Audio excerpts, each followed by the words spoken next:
out. It's getting in the late hours of the day. I think it's going to be hard to keep people around here, to keep people's attention, but I hope to be able to, excite you a little bit today with a PowerPoint presentation. But it may be made a little bit more exciting by the venue. I like this place. It feels to me like a late-night talk show on MTV in the 90s. Like, I expect to see Kurt Loder over in the corner, like, sneering at me. Do you guys remember Kurt Loder? Guess not. All right, anyway, so I'm here to talk about ad blockers. How many of you use an ad blocker? Show of hands. All right. I'd say about 95% from where I'm looking. So what I want to do today is go through sort of where ad blocking is going. Because you've all those of you who have downloaded an ad blocker, and those of you who aren't, and hopefully will later on, you probably never thought about it after you downloaded it. You probably hit download, and then it changed the way you viewed the web. But behind ad blocking, there's a lot going on. Behind ad blocking, there is kind of I'd say a Cold War happening, or a transition period happening. And this is happening between people in advertising and publishing and people in ad blocking and users like yourselves.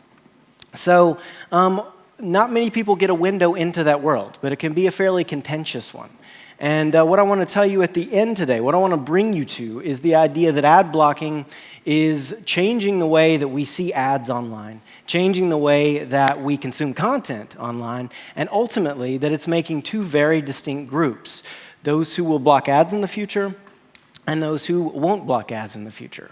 And for the latter group, those who those who will block ads in the future, there is hope for marketers. There is hope for the advertising industry. So, just like to start out with, a big statement. 600 million people. Shit. That's a shit ton, right? 600 million people block ads. And that's probably a very modest estimate. These are based upon the newest numbers from Adobe and Page Fair. They estimated desktop users to be at about 200 million a few years back. And just recently, they put the number of mobile users at 400 million. Now, I think that their desktop number is out of date, so that number probably needs to go up. But in any case, what this says is that it's a huge, huge statement of consumer dissatisfaction. But before we get into why consumers are so dissatisfied, let's talk about why they download an ad blocker. I'm sure you know this guy, right? A couple of you? So he is saying right here, he said last year actually, that downloading an ad blocker is not just a right, but downloading an ad blocker is a duty. Not something that you just can do, that you're allowed to do, as in you're allowed to do lots of things outside, but not like steal cars and stuff, but rather that it's something you should do. It's something that you ought to do. And why would he think that? Why would he think that you should download an ad blocker? Well, there's lots of reasons for it, and people have lots of reasons why they download ad blockers. The first reason is just annoying ads, what we were talking about on the stage just now. Ads tend to get in your way. They tend to stop what you're doing online. They tend to block you from doing what you actually came to a site to do. For instance, why would you need to sit through a 30-second pre-roll video to watch 20 seconds of content on YouTube? So we do lots of studies, and we ask our users why they download ad blockers. The number one reason always comes back as ad blockers or ads are annoying. I want to be able to block those. Second reason is malvertising. Malvertising is a lovely amalgam that means just what you think it means. It means malware that's injected into ads. So sometimes you can just scroll over an ad and it will infect your computer. So people don't like to have their computers infected, and they do things like download ad blockers. Tracking, another thing. Some people don't care about tracking, but other people are really creeped out by the fact that Facebook follows you around the internet and tries to then find out as much as they can about you and then sell that to advertisers. And Facebook is not even the worst culprit here. There's lots of people who do that. Some people think that it brings value, some don't. One of the options on an ad blocker is to control your privacy. Finally, data costs. So what do I mean by that? Well, as I said before, there are 400 million people blocking ads just on their mobile devices. This is mainly in Asia. It tends to be an Asian phenomenon for whatever reason. But one of the big reasons that people are downloading them is because data costs money and ads are data. The last time someone sent you a link on WhatsApp or in an email and you clicked on that link, that took you to your web browser, and then you went to a page. Well, on that page, you downloaded the content, all of the content, including the ads, and that costs you money. So you may expect me to say, after saying all that people have plenty of reasons to download an ad blocker, and the darling of the internet, Mr. Edward Snowden, says that it's your duty to download an ad blocker. I work at AdBlock Plus, so yeah, you'd think I would think that this is a great idea, that the solution, in other words, is to block everything. And I'm not going to answer the question yet, but you can probably feel where I'm going with this one. I don't think that blocking everything is the best thing, because there are lots of things that ads bring you, even though they can be annoying. But for now, I want to kind of park that and just let it sit there, and we'll come back to it later. But I want to take you through sort of a timeline here. And the first date on that timeline is in 1994. Wonderful year. Like I said, this set, it reminds me of sort of 1994 on MTV. In any case, on October 27th of 1994, the very first ad appeared online. That's it. That's what it looked like. Up until that time, there weren't ads online. Up until that time, the internet had plenty of users, millions of users, but you didn't see ads when you went to view content. And then this came along. And it's an important ad because of what it doesn't do. Most ads that you see, they have branding on it. So that just means that the advertiser is going to put their markings on the ad, right? Have you ever seen a Nike ad without the swoosh? Probably not. Have you ever seen an Adidas ad without the 3 stripes? Also probably not. So this ad, though, didn't do that. And this ad was made by a huge company. This was made by AT&T, the biggest one of the biggest telecommunications companies in the United States, and one of the biggest in the world. But AT&T, in their own words, conceived of this not as an ad, but as a public service announcement. And in point of fact, if you clicked on this, you actually were brought to a page that told you about local museums, like what was going on at the museums that were close to your house. That isn't the ad of now. This is what ads started as. So it's important to realize that advertisers at the very beginning didn't see ads as ads. They found this new medium called the internet, and they hadn't discovered what all they could do with it. And this is the first idea they had was, hey, let's tell people about museums. And the shitty thing is, then this happened. And we've all seen those, or maybe those of you who have an ad blocker haven't seen those. But this is what the internet can look like if you're not using an ad blocker. It sort of takes over your screen, right? And not only is it sort of obnoxious in a visual way, but some of the content is even bad. I mean, the belly fat ad, that's not from like 10 years ago. I actually ripped that from a screen like 2 weeks ago. So these things still exist online. And so we have to wonder how we got to that level, right? Because that first ad I showed you at the beginning in 1994, that ad actually got a 40% click-through rate. Click-through rate just means what you think it means. It means the amount of people who clicked on it compared to the amount of people who saw it. That is huge. The average click-through rate now is 0.17%. If an advertiser were getting a 40% click rate now, they'd be doing backflips with champagne bottles in their mouths. It's unheard of.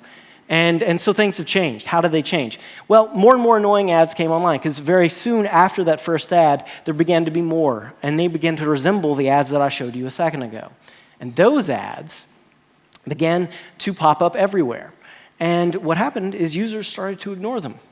We heard the word banner blindness for the first time. The banners that you would see, the advertisements that you would see, people would just be ignoring them wholesale. They would be looking at the content, and then like a horse with blinders on, they would just be seeing the content, and they wouldn't even see the ads. Not only that, but the second date that is important in our little story here today is 2006. 12 years after the first ad online, AdBlock Plus was born.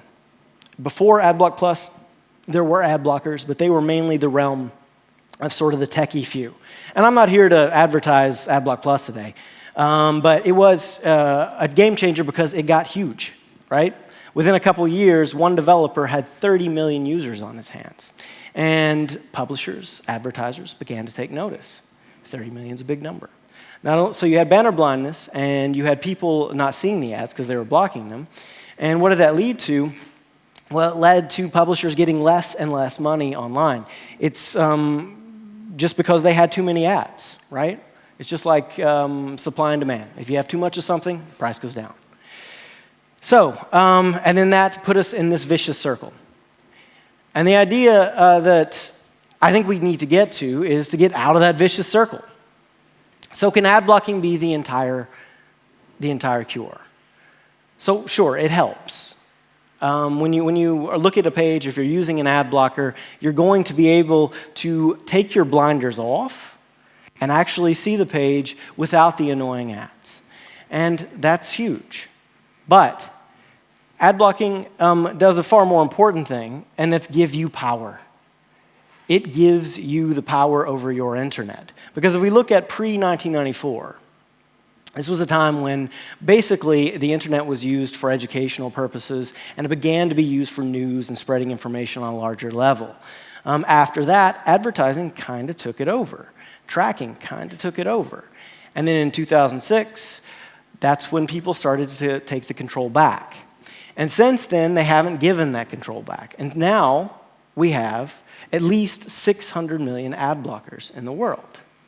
So it rather begs the question, with so much power, should we wield that power completely? Again, should we block all the things as users?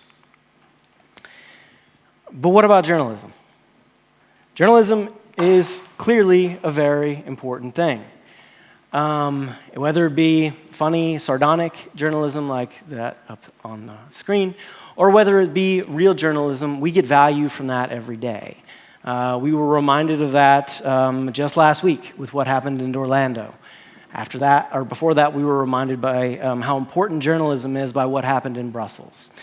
But it's not just the super important things that happen, it's not just the tragedies that happen that make journalism important.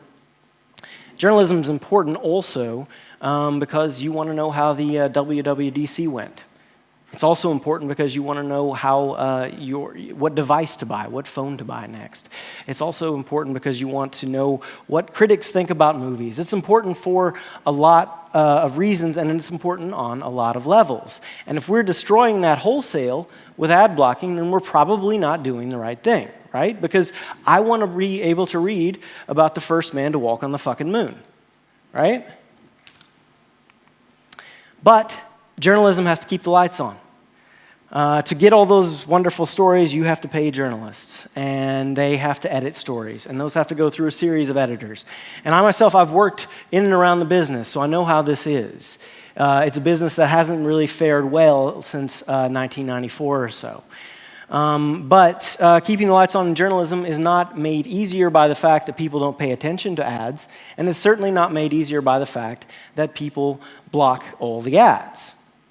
So, I guess the next date in our timeline would be when my boss, the guy who invented AdBlock Plus, Vladimir Pallant, had a little crisis of conscience. So this is in about 2011. Around that time, Vladimir has, as I say, 30 million users, and he presents him with two very, very different problems. The first problem is, holy shit, he's got 30 million users, and he's one guy. He's developing this in his spare time. So how do you actually monetize a product like this? It's free, right? The second problem is the crisis of conscience that I was talking about. He began to think, oh my God, I'm killing the free internet. I'm killing journalism. I'm killing the thing that keeps the lights on for all the journalists who bring me information. So he had a couple of ideas. None of those ideas worked. And he eventually came to the thought of, well, what if we were able to isolate types of ads that didn't annoy people, that people didn't want to block? What if we were able to get those types of ads and let those ads through? Would that be a possibility? So we asked our users, and our users said, sure. If you can figure that out, then we'll be okay with that. But just make sure to give us the power to continue to block all of them if we want to. Vladimir was like, all right, cool. But the problem, of course, is the devil is in the details. Finding out what exactly is annoying is a difficult task. It's one that we're still struggling with today at AdBlock Plus. But this is back in 2011. So Vladimir, he went to our user base, and in a series of long conversations with that base, he said, hey, guys, what would annoy you, what would not annoy you? And it essentially came down to format. Users said, we'd be okay with some ads, but those ads just have to be in a better, less intrusive format. And he developed these criteria with our users, and these criteria essentially, as you see, involve three different things. Size. How big is the ad? Does the ad take up more of the screen so that you can't see the content? Does the ad pop over the content? Does it wrap around the content? The second thing was placement. Where is the ad located on the page? If it's between two paragraphs, many people found that annoying, so that's a no-no. He said, no, those kind of ads can't go through. The third thing is labeling. So is an ad labeled correctly? This is very important because all users should be able to tell the difference between an ad and then the content that was paid for and the other content that wasn't paid for. So he began to institute this. And this actually solved both of his problems. Of course, it started to help publishers with another way to monetize a new audience, an ad blocking audience. But it also turned out that it was a lot of work doing all that. He basically had to make a whitelist. So doing that technically was a lot of work. So what he did is he said, okay, for those that are an exceptional amount of work, for the biggest names on the list, they'll pay a small rev share of the additional money that they earn, and then that will help us keep this product alive. So that was in 2011, and now it's 2015, and it's gone pretty well. We have about 700 or so companies on the whitelist. They are all very happy, and we're innovating the whitelist in all sorts of different ways. Very importantly, users can always turn the feature off. You think it's a stupid idea, just don't roll with it. But very few people do, because it seems like we're on to something. But it doesn't end there. It's very important that that's not the last date. The last date in our little timeline is 2015. Last year, because we announced last year that we wanted to make acceptable ads something, and the criteria, the all-important criteria for what is acceptable and what is not, we decided we wanted to give that over to an independent committee. And this committee will be made up, it'll start at the end of this year. It'll be made up of people from the ads industry, so like publishers, advertisers, people in ad tech, and then also people from the other side. People from nonprofit organizations, privacy advocates, groups like that. When we do that, it'll do two important things. It will make the whitelist completely a transparent operation because other people will be doing it. We'll have no hand in it. And second, it will allow us to then ask other ad blockers to implement that. So getting to the answer to that question that I posed at the beginning, is blocking all the things a good idea? I think it's clearly not a good idea. Now, I'm just one user, so I allow acceptable ads in my ad blocker. But if you don't think that's the case, then you don't have to do it. But the thing is this allows publishers to monetize a very important audience, and very, very crucially, it allows them to do that, but on that audience's own terms. So, what does that leave us with? At the end of the day, we don't, of course, end in 2015. We very much hope that this committee will extend acceptable ads, and it will add more nuance to acceptable ads.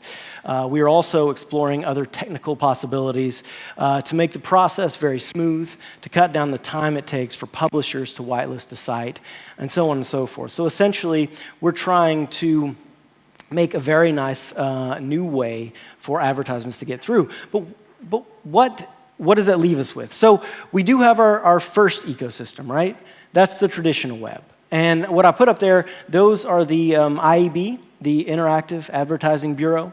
Those are the size requirements that they have for traditional ads. Now, that just means that 70 to 80% or more of the people who are online are still going to see the ads. They haven't decided to download an ad blocker. They haven't decided to download an anti-tracker or something like that. So that they're still going to be monetized by publishers in the same way that publishers have always been monetizing. But there's going to be a second ecosystem. And that second ecosystem is going to be composed of the people like all of you who raised your hands who opted into an ad blocker.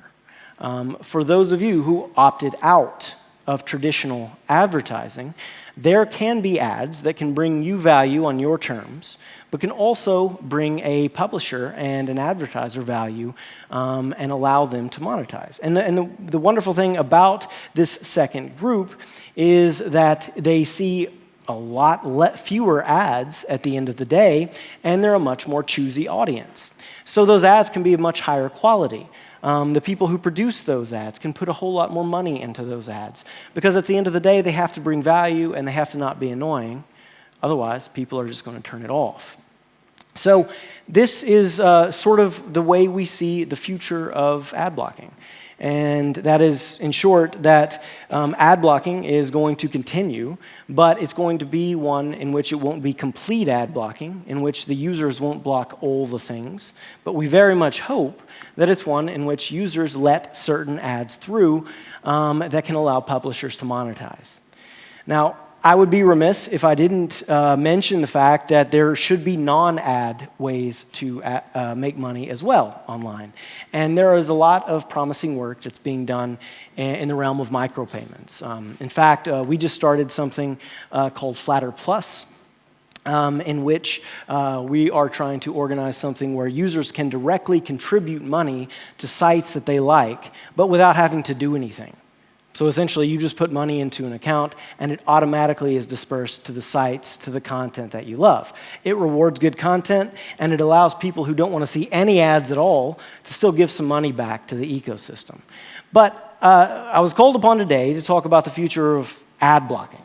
And so even though the non-ad ways, like micropayments, I think will be a part of the future of the way that the web monetizes, I clearly, that's not the part of the history of ad blocking.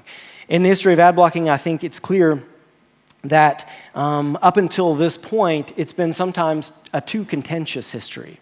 It's been one where publishers and advertisers and ad blockers didn't quite understand one another. But it's changing a whole lot. There are still some nasty things that are said. I'm usually going to these conferences and I'm debating someone on a couch, and we're telling each other all sorts of things that we probably don't mean, because these sides have been pitted against each other. But I think that the best way to move forward is, of course, to talk through those differences and to get to a point where publishers and advertisers can still monetize a web, and actually, I should say, better monetize a web, but do that on users' own terms.